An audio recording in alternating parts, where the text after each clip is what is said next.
시청자 여러분 안녕하십니까. 법설 시즌4 유튜브 법정 최후 변론의 최기천입니다. 최근 한 시민단체가 형법 307조 1항 이 사실적시에 의한 명예훼손죄, 이 훼손죄 규정이 헌법에 위반된다면서 헌법 소원을 청구를 했습니다.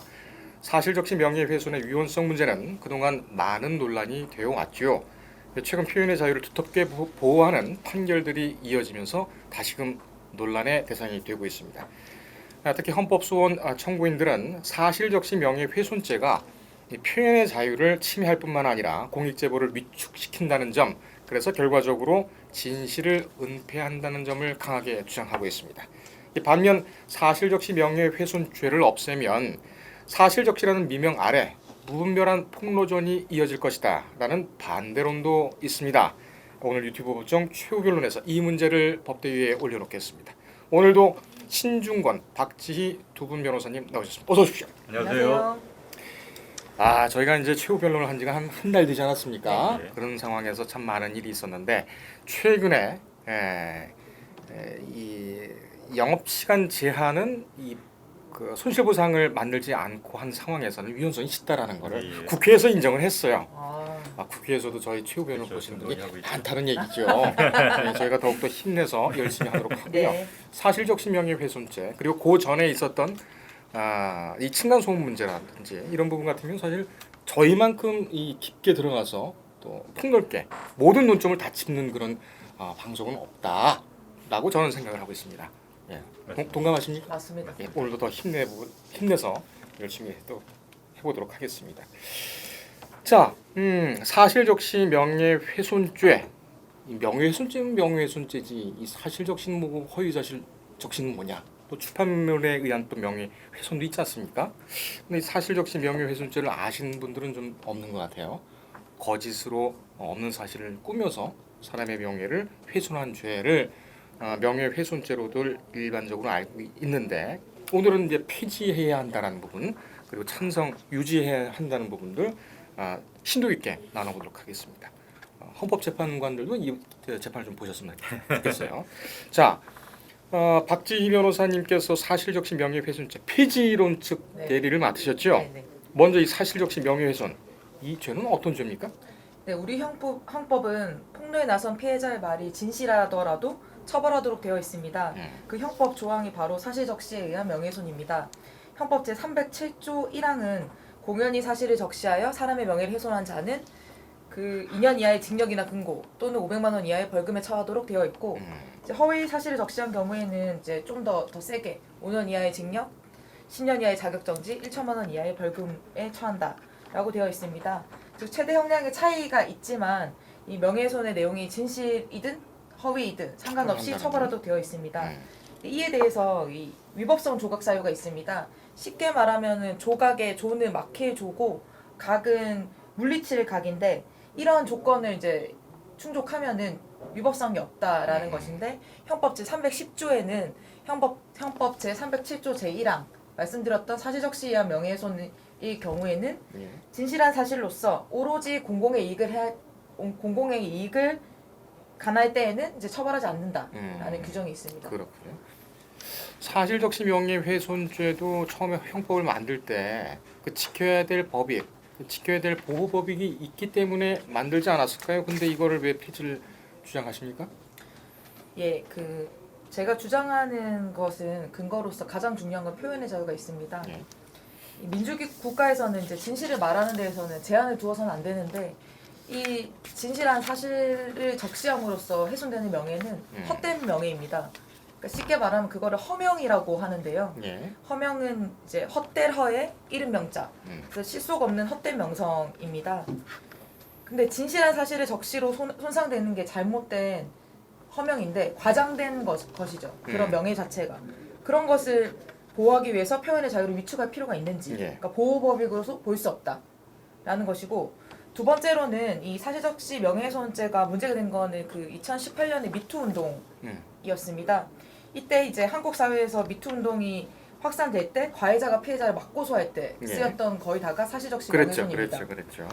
그렇기 때문에 이런 이 사실적시 명예훼손 하면서 표현의 자유를 위축하는 위축 효과를 발생시키고 이제 내부 고발자들한테도 너도 이제 처벌받을 수 있다라는 음. 것을 명시시킴으로써 이제 이 위축하는 효과가 나타났던 거죠. 그렇군요. 또한 세 번째로는 이 입법례로서 사실적시 명예훼손죄를 처벌하는 나라가 거의 없습니다. 아 그래요? 네, 미국에서도 이 사실적시 명예훼손죄가 있지만 사실일 경우에는 처벌하지 않고 이런 경우는 민법상 손해배상으로 해결을 하고 있고 독일조차도 당연히 사실적시 명예훼손은 처벌하지 않고 있고 일본만 처벌을 하고 있는데 사실적시 명예훼손의 경우에는 이때도 우리와 같이 이제 반의사불벌, 그러니까 피해자가 원하면 처벌하지 않는 규정이 아니라 친고죄, 피해자의 고소가 있어야지만 처벌할 수 있다는 예. 것으로 되어 있습니다.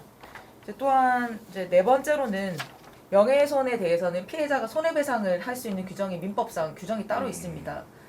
그러고 이제 언론에 관한 경우에는 이제 반론 보도나 정정 보도 등이 있기 때문에 굳이 형법이 먼저 나서서 굳이 있을 네, 필요가 처벌할 없다. 필요가 없다. 형벌은 보충성 원칙에 위배된다라는 음. 것이 근거입니다. 대체적으로 먼저 그 피해를 보존할 수 있는 방법도 있고 이제 금전적인 보전이긴 합니다만 네.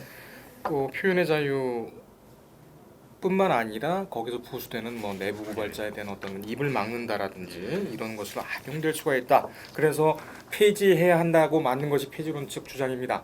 예, 이거 폐지해야 되는 거 아닌가요? 존출의 근거는 간단하게 말씀하면 득보다 실이 많다는 겁니다. 득보다 실이 많다. 예, 첫 번째가 이게 사실적시 명예훼손죄 폐지가 이 세계 추세인 거는 맞습니다. 근데 이게 개인의 명예보다 표현의 자유를 중시하는 미국 법리가 이제 전 세계적으로 이제 각급 법제에 영향을 미쳐서 지금 폐지가 주로 이제 이루어지고 있는 건데요. 네. 참 우리나라는 미국과는 상황이 많이 다르다는 점을 좀 고려돼야 됩니다. 아무리 좋은 거라도 우리나라 상황이 맞지 않으면 그대로 적용할 수 없는 것처럼 미국과는 다 상황이 다른데 첫 번째가 우리나라는 미국과 달리 좁은 국토와 그다음에 주거가 밀집돼 있고 그다음에 좁은 지역 사회를 구성하고 있습니다. 그다음에 그 명예를 중시하는 유교 이념이 굉장히 강하죠. 그래서 예. 거기다 이제 또 집단주의 문화이기 때문에 어느 개인의 명예가 그 개인한테 그치는 게 아니라 이 그 가족 또한 피해를 입는 경우가 굉장히 많습니다. 그다음에 또 한 가지가 이제 그러면 이제 피해를 입었을 때 그럼 다른 데로 이주하면 되지 않냐? 미국 같은 경우는 가능해요. 땅덩이 넓으니까 딴 데로 이주하고 이 사람이 어떤 사람인지 전혀 모르기 때문에 실제 명예가 뭐 크게 문제가 안 된단 말입니다. 근데 우리나라 같은 경우에는 국토가 굉장히 좁아요. 예. 딴 데 이주해봤자 어차피 다 또 소문나요. 음. 그러니까 한 번 실추된 명예는 회복할 수가 없다. 그렇구나. 그다음에 세 번째가 그러면 이제 국민의 알 권리 차원에서 이런 것들이 필요하지 않냐라고 예. 말씀하실 수 있는데 그런 경우에는 이제 자기 보호에 필요한 정보들은 상당 부분 공개가 되어 있습니다. 예를 들면 그 범죄 사실의 공표를 허용하고 있는 인권 보호를 위한 수사 공보 준칙 제10조 네. 아니면 성범죄자 신상 공개 제도 음. 이런 것도 있단 말입니다. 이런 걸 통해서 어느 정도 해결할 수가 있다는 거죠. 예. 그래서 무분별하게 미국 법리를 단순히 세계적 추세라는 이유로 해서 따르기에는 우리나라 상황이 너무 다르다라는 것이 첫 번째 논거고요. 예. 두 번째는 우리나라가 공소시효제도 등 여러 현행 법제도가 있는데 거기가 충돌할 가능성이 있습니다. 이게 무슨 말이냐면 그 사실적시 명예훼손죄를 폐지한다는 것은 어느 개인이 숨기고 싶은 과거 사실에 대해서 진실하다는 이유만으로 이를 공개를 법적으로 허용하겠다는 거지 않습니까? 예. 근데 이런 경우에 이게 어느 일정 시간이 지나면 범죄를 저질렀다 하더라도 국가가 형사소치를 금하고 있는 공소시효제도하고는 또 안 맞는다는 거죠. 그래서 범죄 후 오랜 시간이 지나면 왜냐하면 당사자의 기억이 왜곡되거나 그 증거가 제대로 보존이 안 됐을 가능성이 있기 때문에 공정한 재판을 받을 가능성이 좀 떨어지지 않습니까? 그래서 공소시효 제도를 마련하고 있는 거고 실제로 그것도 현재도 지금 그게 유효한 건데 만약 공소시효가 지나서 처벌할 수 없는 죄 이거에 대해서 만약에 그냥 회사 게시판이나 뭐 이런데 언론기관에다 막 그게 이거를 떠벌려가지고 명예훼손하는 경우에 예. 이런 경우에는 이거는 단순히 공소시효제도 안 맞긴 하지만 사적 보복에 불과하다는 거죠. 사적 보복. 예. 또 한 가지가 요새 국내적으로 많이 지금 논의가 되고 있는 게 뭐냐면 잊혀질 권리예요. 뭐 과거 적법하게 공개된 개인정보라 하더라도 이게 개인의 인격권을 침해하는 경우에는 해당 정보의 삭제 등을 요구할 수 있단 말입니다. 근데 이런 것들은 사회적시 명예훼손죄 같은 경우에 이런 잊혀질 권리하고 충돌할 가능성이 충분히 있다는 거예요. 예. 그다음에 지금 말씀하신 것 중에 민사 불법행위 책임으로 이제 해결하면 되는 거 아니냐라고 말씀하시는데 이거는 민사적으로도 충분히 해결하지 안 되는 부분들이 있고요. 또 한 가지는 그러면 돈이 많은 사람이에요. 그럼 나는 무한정 내가 막 폭로할 수 있어요. 돈이 많은데 그거 다 민사적으로 해결하면 되니까. 결과적으로 뭐냐면 표현의 자유에 대해서 보다 더 강하게 이제 부여해 줄 수 있는 어떤 형평성의 문제가 발생할 수밖에 없다는 거죠. 예. 그다음에 또 한 가지가 이제 미투 얘기를 하셨는데 미투 운동 피해자 때문에 사실 이게 사실 역시 명예훼손죄가 논의되기가 활발하게 논의되기 시작했어요. 예. 근데 반대로 이제 성폭행 가해자가 이제 자기의 이제 무죄를 주장하기 위해서 변호하기 위해서 어떻게 하냐면 그 피해자가 숨기고 싶은 과거 이력, 예를 들면 뭐 과거 성경이나 뭐 유흥업소 종사 이력, 아니면 뭐 이혼 유무 등을 막 떠버린단 말이에요. 예.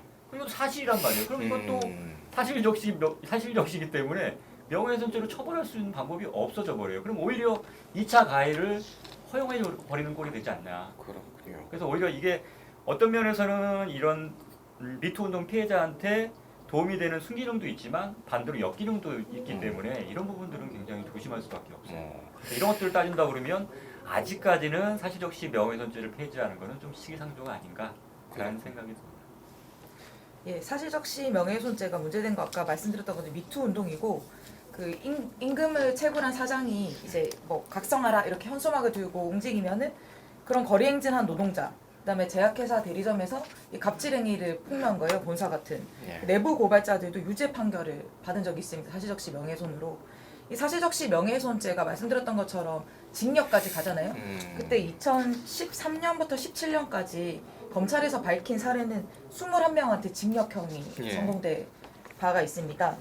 이제 이런 것들이 이제 미투의 폭로 과정에서도 아까 말씀드렸던 것처럼 가해자들이 이 피해자를 고소시켜서 처벌받게 하기보다는 이제 폭로를 잠재우기 위해서 너 이제 입 닫아라 하는 수단으로 쓰이는 거죠. 또한 그 국립대 교수가 이제 연구실에서 제자를 성추행했다고 밝힌 여성 단체의 글도 예. 유죄 판결이 났습니다.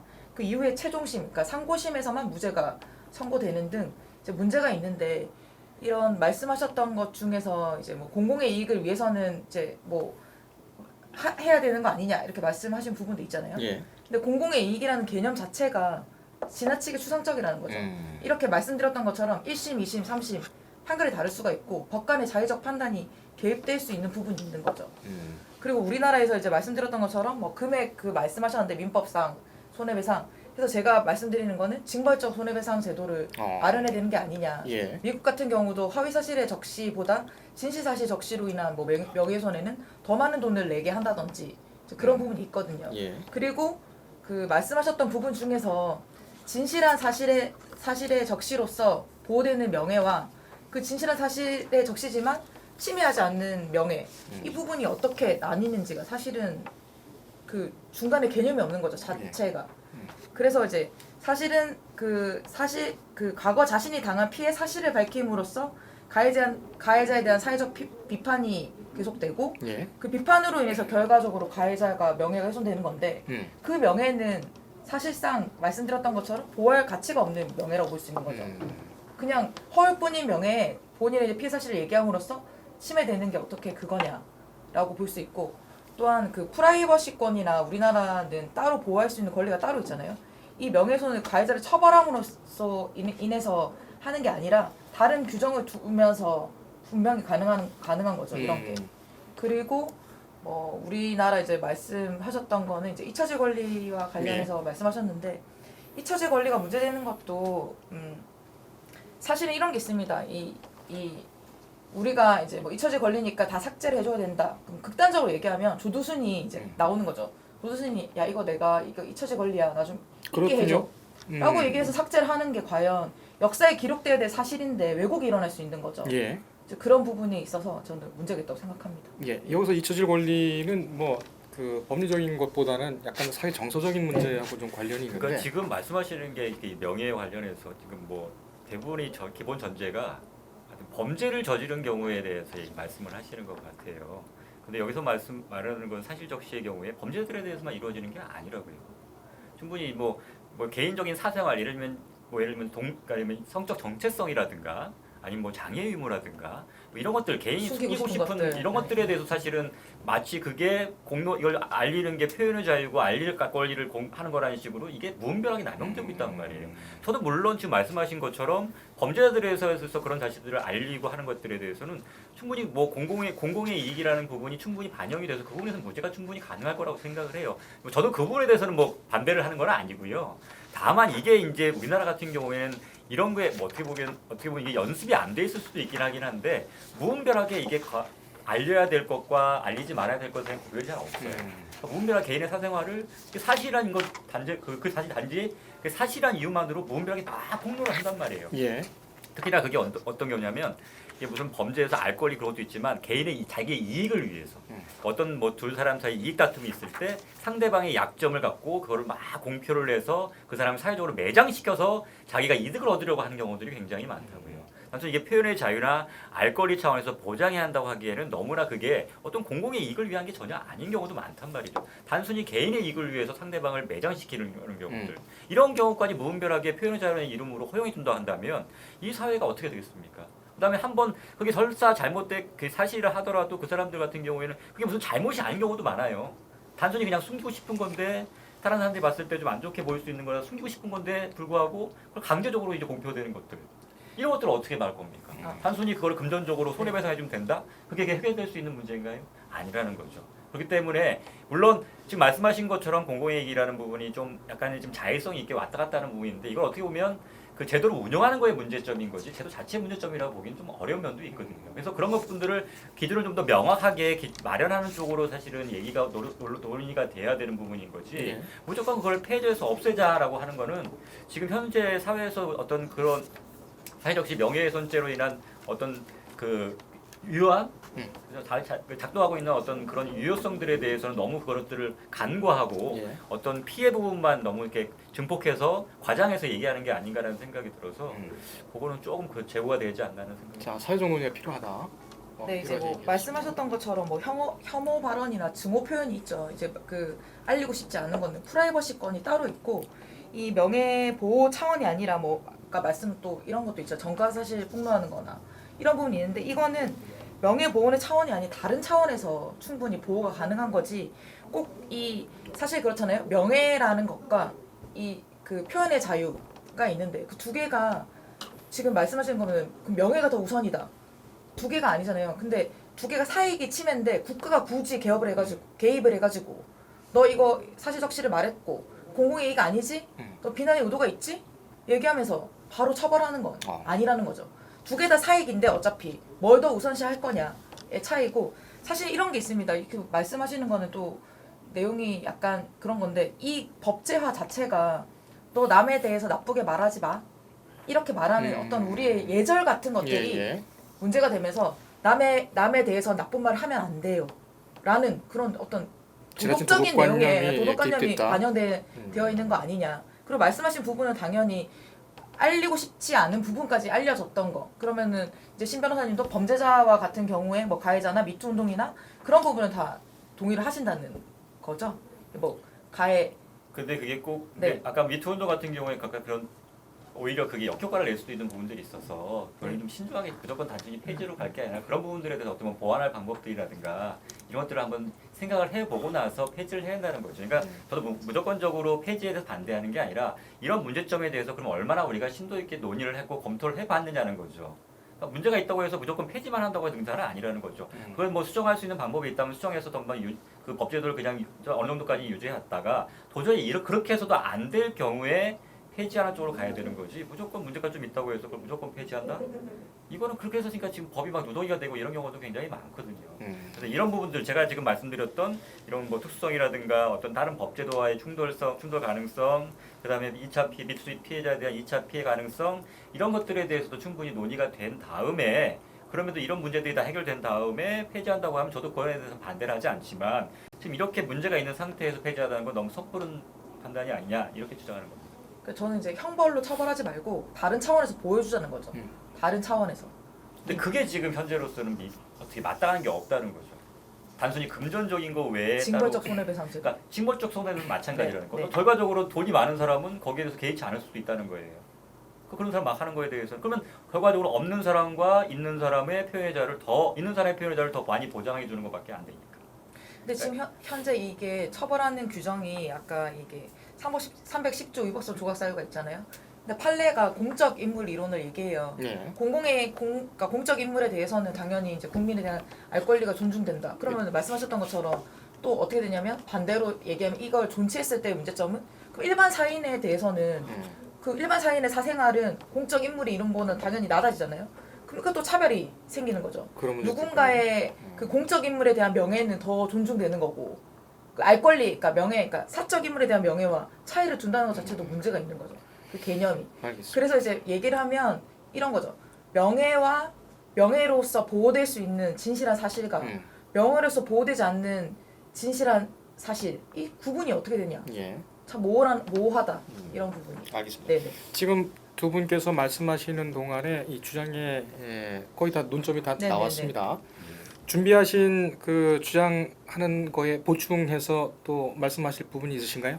없으시면 바로 다음 단계로 넘어가려고 네네네네. 하는데요. 자, 그러면은 반대신문을 우선 이제 실작을 하셨었는데 이 폐지론 측에 대한 존치론 측 대리인, 그러니까는 박 변호사님에 대한 신 변호사님에 대한 반대신문 듣겠습니다. 한 가지만 뭐 여쭤볼게요. 어차피 이 논의가 뭐 활성화되게 된 규모가 이제 미투 운동 관련해서인데 아까 제가 네. 문제 제기를 했지만 그럼 이렇게 2차 가해에 대해서 2차 피해 가능성에 대해서는 어떻게 그러면 이거를 해결할 수 있겠냐?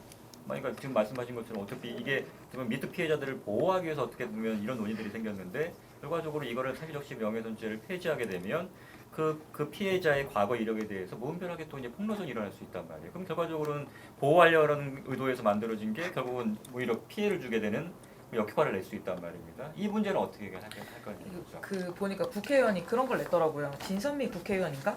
그러니까 이제 성폭력 가해자나 뭐 아동 폭력이나 뭐 이런 경우에는 본인들이 이제 그 피해자들이 얘기했을 경우에는 뭐 명예훼손죄 처벌하지 않는다. 사실적시 명예훼손 예외로 두자. 이런 것도 있더라고요. 근데 또 그렇게 되면 그 너무 성폭력이나 아동폭력에만 또 중점을 두게 되잖아요. 예. 그리고 또 그런 가치가 또 달라지니까. 저는 이 사실적시 명예훼손죄로 인해서 이제 뭐 2차 가해를 말씀하시는데 알 권리도 또 있잖아요. 그 말을 안 함으로써 사실적시 명예훼손죄가 만약 A라는 기업에 대해서 문제가 있는 거예요. 유해 물질이 있어요. 그걸 얘기해야 되는데 말을 못 하니까 A 기업이라고 얘기하는 거예요. 그럼 다른 유사 기업들이 손해를 보잖아요. 그렇죠. 그런 경우가 많았죠, 당연히. 그리고 또 두 번째로는 이 피해자들이 이 소비자들이 봤을 때 내가 A 물건을 쓰면서 이미 유해 물질이야. 근데 그걸 내가 뭔지 모르니까 계속 피해를 볼 수밖에 없잖아요. 예. 그러니까 선량한 또 나머지의 피해자가 또 양산이 되는 거죠. 익명 보도랑 비슷한 거죠. 왜 다 문제 있는 언론에서도 뭐 A 씨, B 씨 이렇게 얘기하고 있잖아요. 그런 부분. 저희도 A 기업인데 네네네. 원래 인예수는 이제 그렇게 붙이니까요. 원래는 무슨 뭐 가라 아니면은 뭐 다 이렇게 해야 되는 건데 보통 이니셜 붙이면 A라고 붙이거든요. 그럼 A사에서 전화 와요.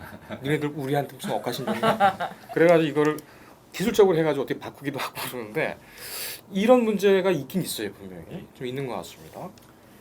근데 지금 약간 궤를 좀 달리하는 것 같긴 한데요. 그러니까 미투 등 2차 피해에 대한 부분하고 지금 어떻게 그러니까 특정이 좀 제대로 안 되는 부분에 대해서 다른 네네. 사람이 피해를 보고 있는 거하고는 조금 약간 다른 것 같거든요. 네네네. 그다음에 지금 말씀하신 것처럼 그 부분은 사실은 공공의 이익이니까 위법성 조각 사유를 해야 될 부분인 것 같아요. 그러니까 설사 A 기업 그러니까 특정을 했다 하더라도 그래서 사실적시 명예훼손죄가 해낸다더라도 그게 오로지 공공의 이익을 위한 거. 근데 지금 판례는 어떻게 보냐면 100% 공공의 이익을 위한 거라고 판단하지는 않아요. 네. 그러니까 주된 이유가 공공의 이익을 위한 거라면 일부 사적인 목적이 들어갔다 하더라도 그건 네, 공공의 이익으로 그렇긴 보긴 하더라고요. 하거든요. 그러니까 이런 부분으로 해결해야 될 부분인 거지. 그걸 그렇다고 해서 이런 문제가 사실 애매한 부분이 있으니까 그걸 아예 없애야 된다라고 하는 거는 그거는 무분별하게 그렇게 되면 어떻게 되냐면 부작용이 어떤 부작용이 생기냐면 그걸 빌미로 해서 또 협박이나 돈을 요구하는 경우가 생길 수도 있어요. 실제로 그런 경우도 많이 있고 내가 이거 폭로한다 안 할 테니까 돈 줘.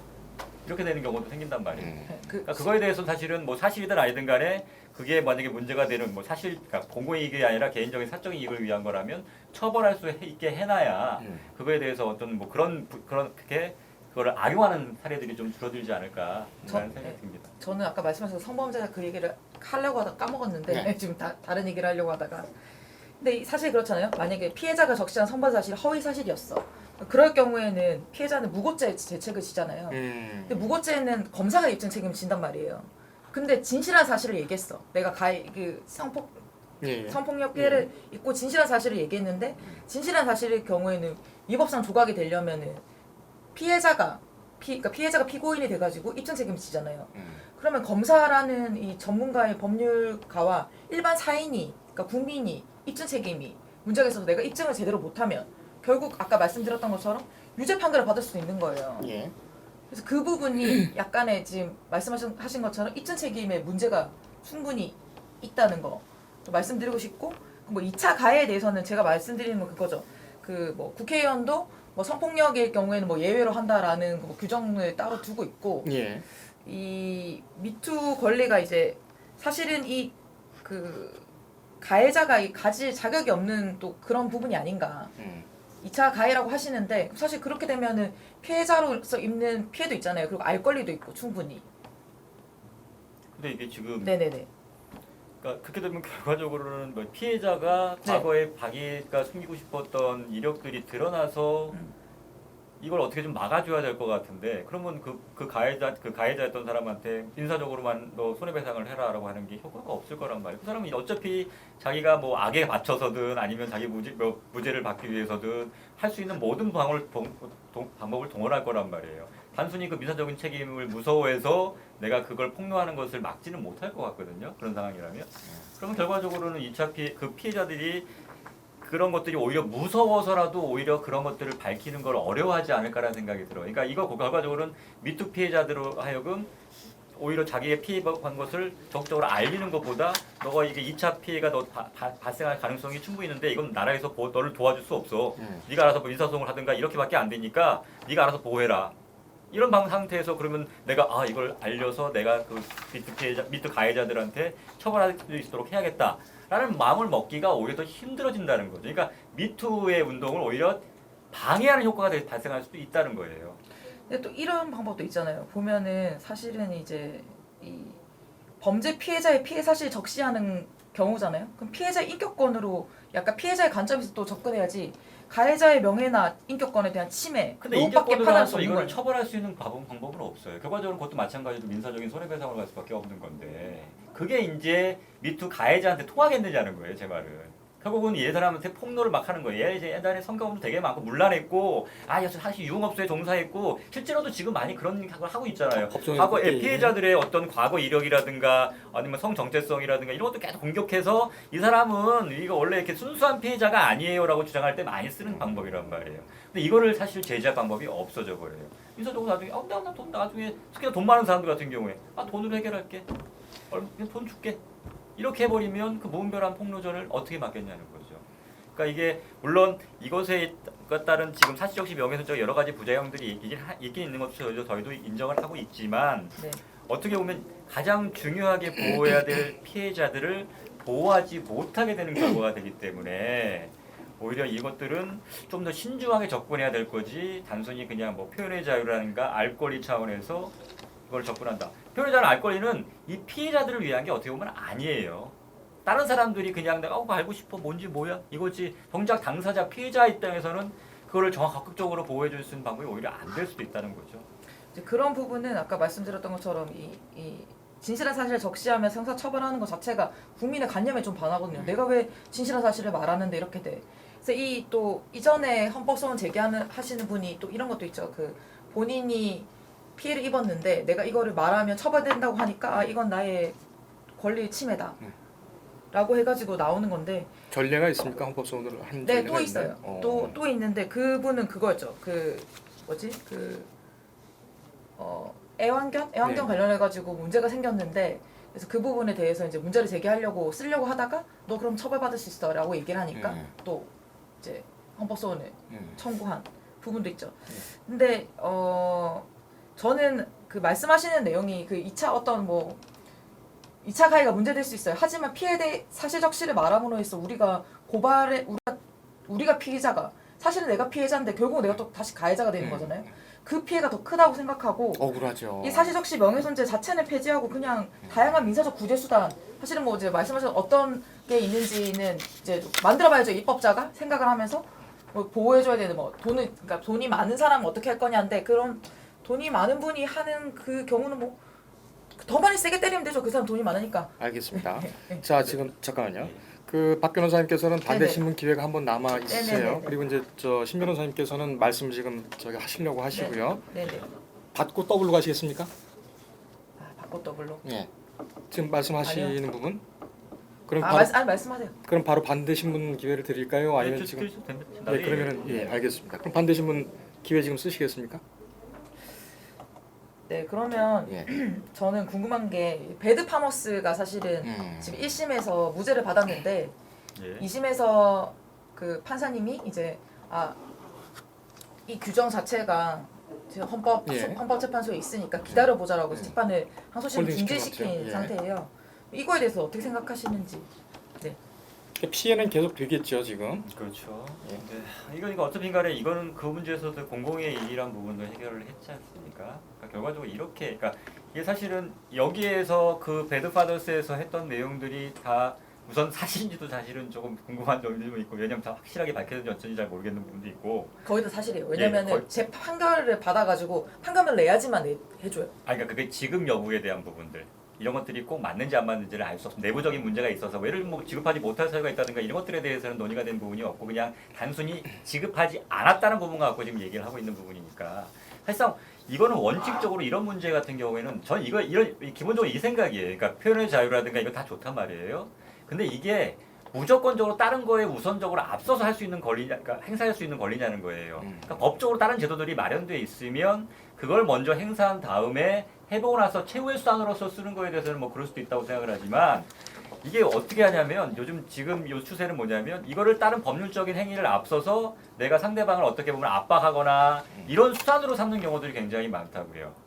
그러니까 어떻게 보면 사적 자력구제 방식으로 일단 걸고 뭐 이렇게 이렇게 해놓고 나서 우선 사회적으로 망신을 주거나 뭔가 이게 통로를 해놓으면은 이 사람 사회적 이제 좀 비난을 받거나 압박을 받을 거 아닙니까? 그러면 좀 더 용이하게 내가 어떤 권리나 아니면 이익을 좀 얻을 수 있게 하겠다라는 생각으로 예. 하는 경우도 꽤 많다는 거예요. 그다음에 또 한 가지 아까 말씀하셨던 것처럼 이 범죄 피해자들이 그러면 이걸 고소하는 걸 혹시 그러면 이것 때문에 문제가 돼서 못하지 않냐 하는데 사실 범죄의 경우는 이게 문제가 되지는 않아요. 이거 갖고 해서 이걸 내가 사실을 뭐 범죄에 대해서 고발하거나 했다고 해서 사실적시 명예훼손죄를 한다? 이걸 제가 보기에는 이걸 해서 기소되고 처벌받은 전력을 제가 못 본 것 같은데. 있어요. 아까 말씀드렸던 것처럼 유죄 판결 받은 게 있어요. 그게 아마 그러면 앞에 게 뭐 무죄가 나거나 이래서 그랬던 거 아니에요? 아니에요. 그럼 뭐 때문에 그게 하는 건지는 그- 모르겠는데 저는 지금까지 그런 경우를 본 적이 없거든요. 유죄 판결 받은 사례가 그러니까 많아요. 예를 들면 미투 운동을 했는데 이게 유죄로 예를 들면 성폭행 당했다고 고소를 했는데 그게 유죄가 성폭행이 맞는데도 불구하고 사회적시 명예훼손죄가 성립한 경우가 있다는 건가요? 네. 유죄 판결 받았다가 그게 최근의 건가요? 네.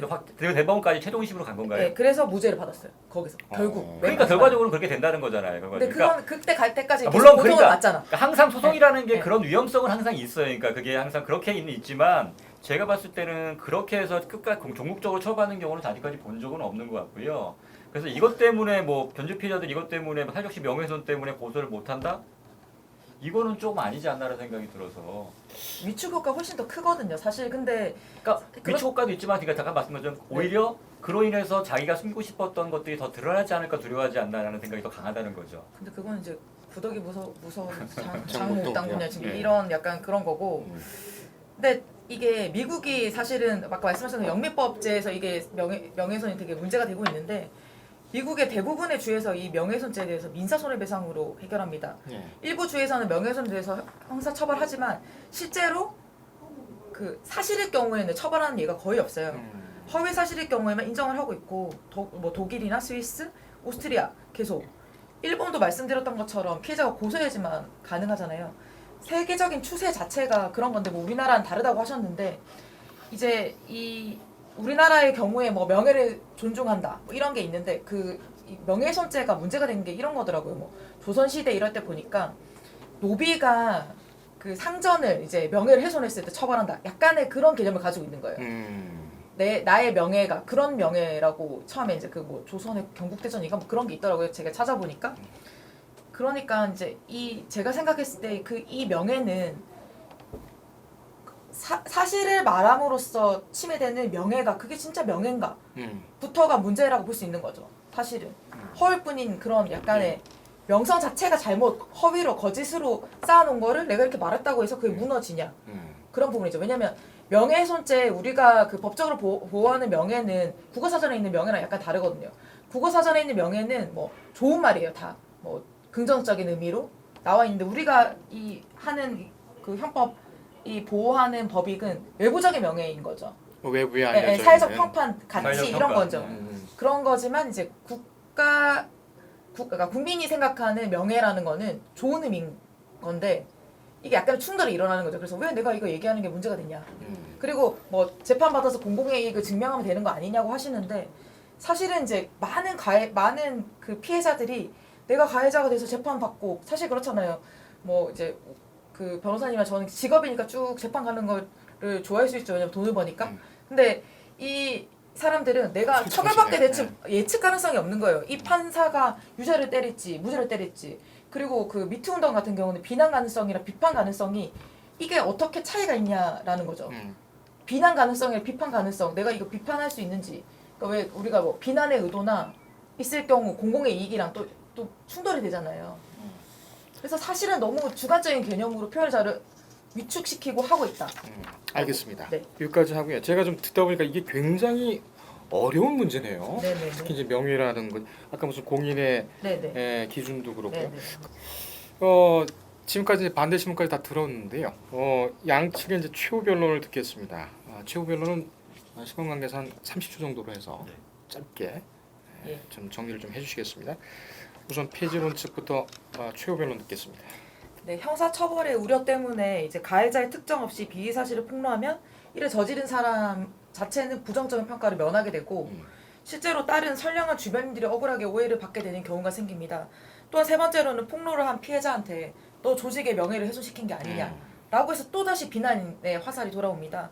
결국 이 피해자를 처음부터 가질 자격이 없었던 허명을 보호하기 위해서 폭로자, 제3자, 국민 이 셋 다 권리와 법익 등을 희생시키는 이것이 과연 합헌인지는 의문입니다.